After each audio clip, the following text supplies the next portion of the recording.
मुसलमान समाजाच्या विरोधात नाहीये, बिलकुल नाही.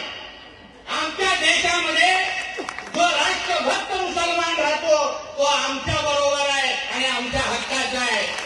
जावा आमच्या कोकणामध्ये, जावा आमच्या रत्नागिरी सिंधुदुर्गामध्ये, आमच्या आणि प्रवीण दरेकर साहेबांपेक्षा चांगली मराठी बोलतात, आमच्यापेक्षा चांगली मराठी. आमच्या सगळ्या सणासुदीमध्ये आमच्याला खांद्याला खांदा लावून असतात. हे राष्ट्रभक्त मुसलमान हे आमच्या बरोबर आहेत आणि आम्ही अभिमानाने सांगतो, अभिमानाने सांगतो. म्हणून जे काय आमच्या ह्या वाड्यामध्ये आहेत ना, तुम्ही उगाच नित्य गाण्याचं नाव ऐकून टेन्शन घेऊ नका. टेन्शन बिलकुल घेऊ. मला माहित आहे प्रवीण दरेकर साहेबांना फार त्रास झाला असेल मला. आपल्याला काय आमच्याकडे आपलं टोकत टोकत बोलते त्यांची कंट्रोल नाही, कंट्रोल नाही. पण त्यांना ठोकायचं ना ते आम्ही व्यवस्थित ठोकतो.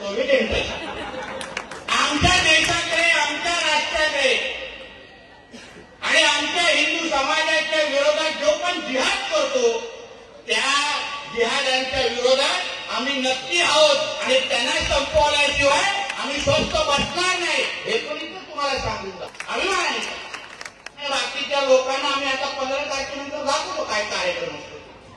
15 तारखेपर्यंत जे कोणी ते रोहिंगे बांग्लादेशीच्या आजूबाजू असतील ना, 15 तारीख खत्म होने तक अपना बैग भर के रखो. 16 तारीख को एक को भी मुंबई में रखेंगे नहीं, ये धमकी देकर जा रहा हूं, हे लक्षात घ्या. एक घाण ठेवणार नाही.